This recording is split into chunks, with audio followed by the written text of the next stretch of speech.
वाला दूध कहानियां ले गया गो ले जाएगा ले जाएंगे ছায়া বিদ্যুৎ তলে বলছিলাম বিশ্বকবি রবীন্দ্রনাথ ঠাকুরের কথা। দর্শক এই মুহূর্তে কোথায় আছে বলুন তো? আসসালামু আলাইকুম, আমি শায়লা। এই মুহূর্তে দাঁড়িয়ে আছি বাংলাদেশ সামরিক জাদুঘরের 3D আর্ট গ্যালারিতে। আজ আপনাদের নিয়ে যেতে চলেছি বাংলাদেশের ইতিহাস, সংস্কৃতি এবং বিজ্ঞানের কাছাকাছি। চলুন শুরু করা যাক। বাংলাদেশ সামরিক জাদুঘরটি নির্মিত হয়েছিল 1987 সালে। পরবর্তীতে 2017 সালে এটার গঠন করা হয়। বাংলাদেশ সামরিক জাদুঘর কেবলমাত্র একটি মিউজিয়ামই নয়, এটি এখন শিক্ষার্থীদের জন্য একটি চমৎকার শিক্ষাকেন্দ্র।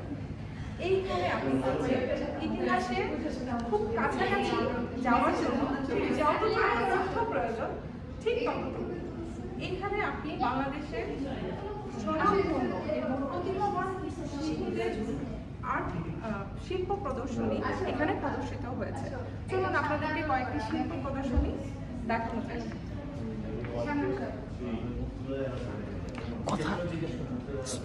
সুপ্রিয় দর্শক, আমরা দেখতে পাচ্ছি এখানে বেশ কিছু দর্শক আছেন যারা বাংলাদেশ সামরিক জাদুঘরটি চমৎকারভাবে প্রদর্শন করছেন। চলুন আমরা তাদের কাছ থেকে একটু তথ্য নিয়ে নিই।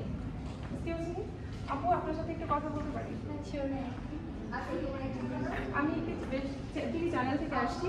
তো কেমন লাগছে আপনার আজকে, কেমন লাগছে আপনার সামরিক জাদুঘর? বেশ ভালোই লাগছে। ফার্স্ট টাইম এসেছি আমার সিনিয়র রুমমেট আপনাদের সাথে, ভালোই লাগছে। আচ্ছা, তো এখানে পরিবার নিয়ে আসছেন নাকি বন্ধু বান্ধবের সাথে নিয়ে আসছেন? না, রুমমেট আপনাদের সাথে। রুমমেট না, নিয়ে এসেছে। আচ্ছা, তো আপনার এই জায়গাটা ভালো লাগছে? হ্যাঁ, বেশ ভালোই লাগছে। আচ্ছা, তো আপনার এই জায়গাটাতে কোন জায়গাতে আপনি মনে করেন যে বাংলাদেশকে আরো বেশি রিপ্রেজেন্ট করার জন্য কোথায় কাজ করা উচিত?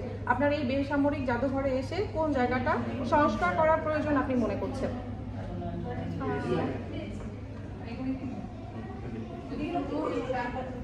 কি বলবো, এটা তো বলেন না আপনি। আচ্ছা ঠিক আছে, ওকে, আমরা জানছিলাম। ওকে, এটা তো আপনি বলে দেন নাই। আচ্ছা, ধন্যবাদ আপু। সুপ্রিয় দর্শক, এই মুহূর্তে আমরা কথা বললাম বাংলাদেশের একজন নাগরিক যিনি প্রথমবারের মতো বাংলাদেশ সামরিক জাদুঘরে আসছে। আমরা তার কাছ থেকে চমৎকার কিছু তথ্য নিয়েছি। তো চলুন আমরা কিছু আর্ট প্রদর্শনী আপনাদের দেখাই।